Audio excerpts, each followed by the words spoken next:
Hello and welcome to the Local Government 2.0 webinar session focused on online service delivery for local government, brought to you by Cole Barden. At the conclusion of this webinar session, Q&A with webinar presenters will be available. I do hope you enjoy this webinar session.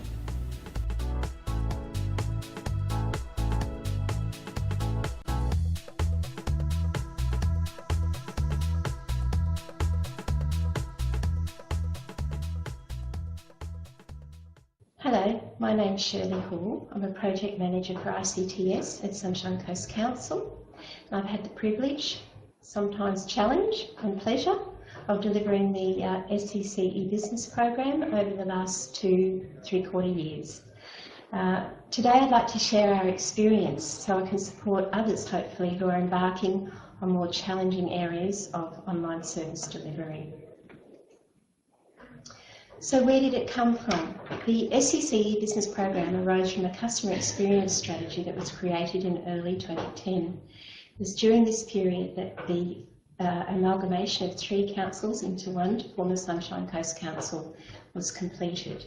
A progressive CIO was appointed and he was very clear on the importance of delivering efficiencies through technology. So I was very keen to establish the business program. Under the program, we had a vision that we wanted to deliver a single window to online services to meet the needs of all council's customers. We decided to use a consultative approach with in-depth research and focus groups, both internally and externally. Customer focus was of prime importance, and we also realised that we needed a flexible plan for delivery, and that was largely due to the changing landscape, regulatory and technological.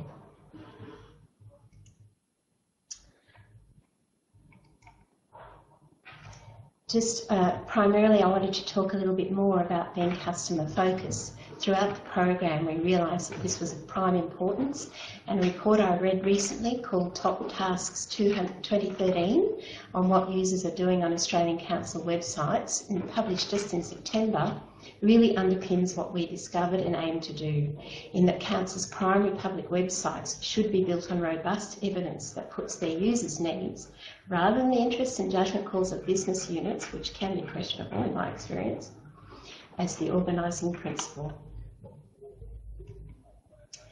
Now, the objectives of the e-business program were pretty clear after we'd done our research.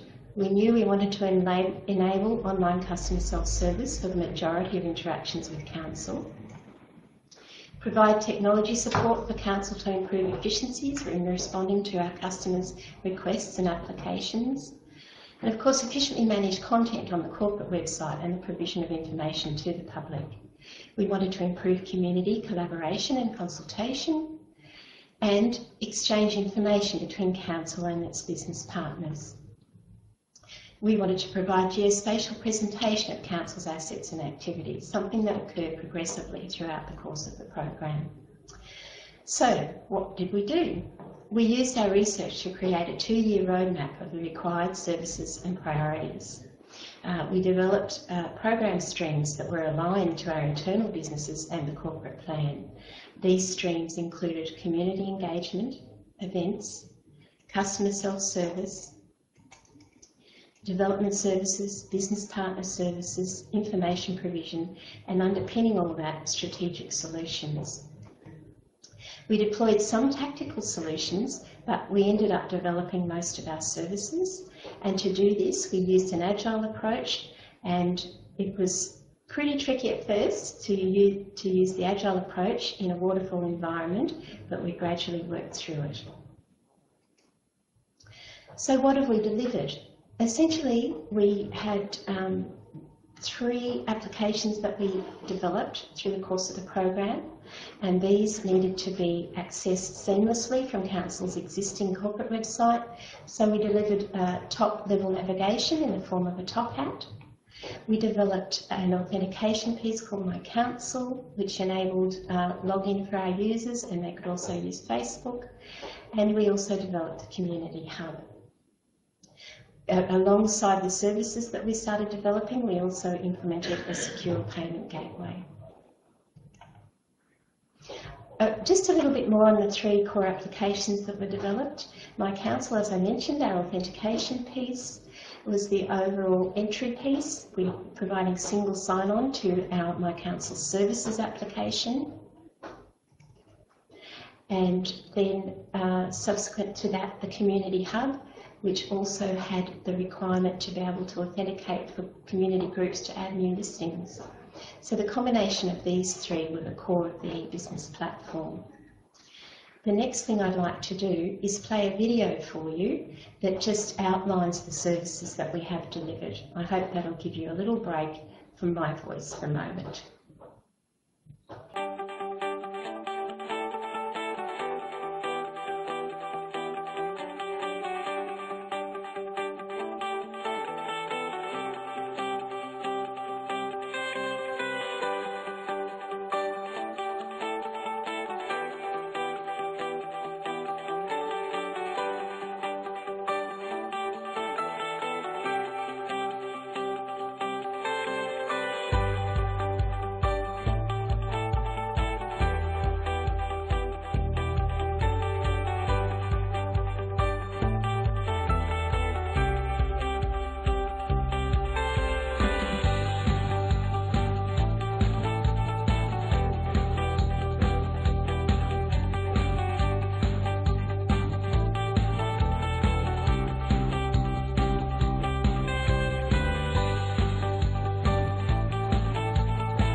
Just a couple of notes that I wanted to add with regard to the services outlined.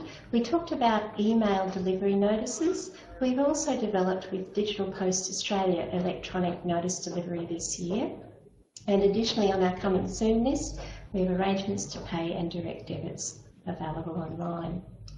Also, I just wanted to expand a little bit more about our property information. One of the goals for being able to give a really personalised experience for our customers was for them to be able to reference all their council data. So this property information screen here just gives an illustration of this logged in user, their list of properties, and then an expandable option where you're able to just see the details for each property. We had amongst that, we have the property waste services and the additional services available there, reporting damaged bins, ordering an extra waste pickup, and even just seeing your garbage pickup schedule. Additionally, I just wanted to speak a little bit more about service requests. At first, we just developed a general service request for all requests, and then these were rerouted from our customer contact area through to the different business areas. Subsequently, we brought online 6 of the top 10 volume items which go directly to the business areas without any need for human intervention at all, speeding up our response times and increasing efficiencies. So from all that we delivered and over the time frame, what were the challenges that we faced? I guess first and foremost it was suitability of off-the-shelf modules. When we first started the program, we were hoping we'd be able to get bolt-ons to our corporate applications that integrated seamlessly. After a bit of discovery, we realised that they really weren't focused enough on a good user experience. The user experience, of course, being absolutely important to enable uptake and realisation of the efficiencies that online services could give. So we then had to turn to customising these applications. Alongside of this, I guess every organisation suffers from this, is that resistance to process change, resistance to any sort of change really. But our internal business processes required changes, and the business involved were hesitant, largely because they'd just come through an amalgamation process and now facing a de-amalgamation process.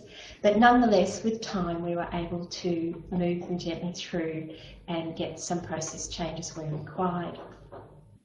We realised also that we needed to have a really deliverable, flexible plan for delivery, and one of the other key challenges, of course, was data quality. We were going to be showing our dirty underwear to the public, so each business area was quite nervous about ensuring that their data was absolutely neat and tidy before it was exposed, and so that was one of the benefits longer term, is that data was cleansed as a result of each service that we delivered. What did we learn? Evolution, not revolution. Now, what we decided to do with change resistance was to take small chunks of change and gain confidence in the business areas. As we gradually started delivering, at first, particularly our registration process was very manual. The business area wanted to check every registration to ensure it was the correct person for security reasons. But that workload, as it increased, they realised that automation would assist in this area, so we took the approach of being able to automate as much as we could and just manage the exceptions. Another thing we learnt was that whilst we thought we had top-level management buy-in, we really didn't. We were working more with the mid-management, not the top, and we had to really keep going back to our managers to ensure things kept moving. One of the impacts was resourcing for the projects. Also, the management, the ownership of the business benefits realisation. Really, my CIO and ICT in general were the only ones who were owning these benefits at this stage. We really needed the businesses to come on board and support what we were doing. And gradually, as they saw the benefits appearing, we were able to get more resources and able to increase the velocity of our production to be able to deliver more services. The other thing that we realised was that the business needed to have a better understanding of the agile process. We'd introduced this new way of project delivery, something no one was used to, so that took a little bit of doing, but again, gradually everyone came online and really enjoyed the opportunity to give continuous feedback to what we were developing, giving more valuable business function. Something else that we did partway through the program was that we embedded our analytics rather than doing it at the start. At the beginning, we relied largely on usability testing, but we realised that was quite subjective. So once we started including analytics in the new programs that we developed, we were able to track usability a lot better. Another thing in the development space was that we introduced unit testing in some of our development work, and that also was of enormous benefit in being able to increase our output more rapidly. The final point that I wanted to make was that we had started with outsourcing of one of the applications, and we found that it was very slow, difficult to communicate with the vendors. So we brought their developers in-house to work with our internal team who were working on the integrated application, and suddenly we started moving a lot more quickly because we were able to communicate easily, share ideas, and generally have a more a tightly knit development team. So that worked very well for us. Overall, the program delivered a lot of benefits, so I'd just like to run through a couple of those. We did gain increased customer satisfaction and continue to as uptake increases. We've reduced calls to customer contact centres quite significantly. The automated tasks have freed up staff for more complex issues, so in fact giving better customer service and more work satisfaction for our staff. We've been able to provide better services to community groups through our community hub and increase transparency overall of council business. greater value for money for the ratepayer. I hope they see it that way. I do. Sustainable productivity, better outcomes for regional development, and better environmental outcomes. We've been able to do more comprehensive stakeholder consultation in this space, and of course the more direct benefits environmentally, where people don't have to drive to customer contact centres to interact with council. They're able to do it more online, saving on paper and printing. The businesses that work with us using that, they've found so many more efficiencies now. We reach people that we couldn't reach before. We have, in fact, rather than transferring customers from face-to-face to online, we've increased the amount of customers that we interact with, because people have come online because that's the way they like to work with council. We reach visitors to the region who don't have PEC access. What we've done is we have a mobile application for many of our services, and that's been very well received as well, particularly in the area of events availability. We've improved services generally so staff can work in the community and capture and access more information. And as I mentioned before, all our customers can access data on mobile, and which means access to information anywhere, anytime, by anybody on any device. So the proud moment for all of us occurred in July this year, when the e-business platform was awarded the Excellence in Software Application Development by Senator Kate Lundy, and this occurred at the Australian Government Excellence in E-Government Awards. So I hope I've given you a little bit of information that will be helpful to you all. I'd be very happy to answer any queries that you might have. Thank you.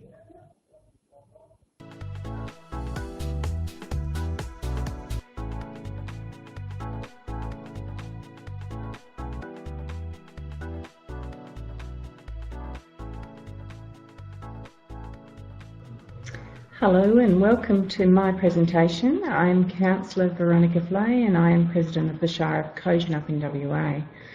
On both a state level and a local level, I've sat on a number of business, community and government boards and committees. My background is in small business, but since joining local government in 2003, I've been heavily involved in strategic planning and regional development. In my role within local government, I, like my colleagues, find the task of securing accurate quality data which is relevant to our needs frustrating at the very best. Excuse me. Data is generally collected in silos using different sources, and this slows the process for completion of important business cases, strategic plans, grant applications and other documents, many of which have very tight schedules. The time taken to complete a report is lengthened significantly by this slow data collection, and it ties up valuable staff resources. In-house data analytics provide both positives and negatives, as most of you will have experienced. On the positive side, in-house data specialist provides an increase in quality of information for the organisation, increased productivity, completing documents quicker and having more consistent data coming both in and out of the organisation. Unfortunately, in reality, the negatives often outweigh the positives. The chief negative is cost. Cost of software, cost of staff with high-level analytic and research skills, cost of introducing new systems and processes, cost of upskilling, cost of ongoing training as staff turns over. As a result, many local governments find that they rely heavily on the use of external consultants, and this is expensive, or we have our existing staff facing the daunting task of identifying and sourcing the best data for their organisation. My passion, being regional development, has found that it's becoming more and more a focus also of local government, and we are needing to find ourselves within social infrastructure strategic roles, also within environmental responses, housing, community group needs, community services, land development, employment, just to name a few. To meet strategic goals, our local government needs to complete reports, business cases, grant applications, stakeholder reports, community consultation, reports to other agencies, social and community groups, as well as private business. Data collection and reporting have become an increasing part of the daily life of my local government. This fact is the driver for my investigations into sourcing relevant quality data, affordable and specific to my organisation. And I've been seeking out and identifying a group who can meet these needs. I've been working with a group called Buddies, and I can secure the data I require from using not only available public sources, but also our own in-house data. The group itself does the statistical analysis, and now we have the ability to not only access the data, but also to do manipulations of the data, something that was never possible previously with the external consultant information. This chart provides the output of population from ABS census and an estimated residential population data by age and sex. This can be provided in a diagram like this or in an Excel spreadsheet, or as well in an Excel spreadsheet with all the data on it for further manipulation as needed. Another variation of the same data presents in a diagram from the net change in population for planners' use in understanding the types of highs and population movement that we may be looking at to the future. I can also use it as a base data and can build on information such as tourism, new industry, fly-in, fly-out, or any other impacts that may happen. While I cannot show you the real value of this diagram, it's still interesting to discuss. For our strategic planning process, I'm able to put this diagram up and roll my mouse over the top to tell me the hotspots by age, year and gender. Very helpful in planning our social and community requirements. This is another version, and this is by year and age. From the same data, I can also identify social infrastructure that we can plan in the future. In the example, there are two age groups, under 5 and over 75. And this way we can understand our childcare requirements, education planning and aged care facility needs. It's also valuable for funding applications for these services and being able to provide validated data quickly for any application, whether it's a business case or a discussion with community groups. This example model was designed to allow us to input construction and land details so we can determine the financial value back to our shire for the development, potential population and input in local income. This analysis is very valuable for discussions with our government land departments as well as with our planners and strategic processes. This hotspot diagram, chosen for today's presentation, provides a quick snapshot for strategic planning discussions. It identifies strong population growth and high rental growth. Based on ABS data, we can understand that stress will increase in the Shire as population median incomes remain relatively static. Because the data is also available in a spreadsheet, we can review it against our planning trends and our household construction numbers, or even in our discussions with local real estate agents, so that we can assess trends. This also enables us to provide affordable rental housing and see where our needs are, and we can discuss these with government and private agencies. This is another look at the same data, and it provides a picture of the types of households and their trends in our Shire. This is vital strategic planning information if we understand, for instance, the growth in single households, one-parent families, family groups, groups versus groups housing, also development types and potential and what their requirements may be.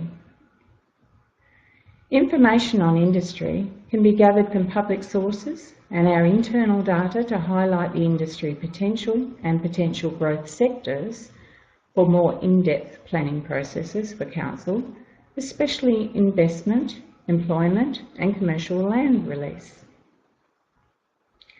From the same data, we can provide an overview of the strong and weak industry sectors for strategic planning and economic development planning. What is so helpful is the ability to derive our data consistently.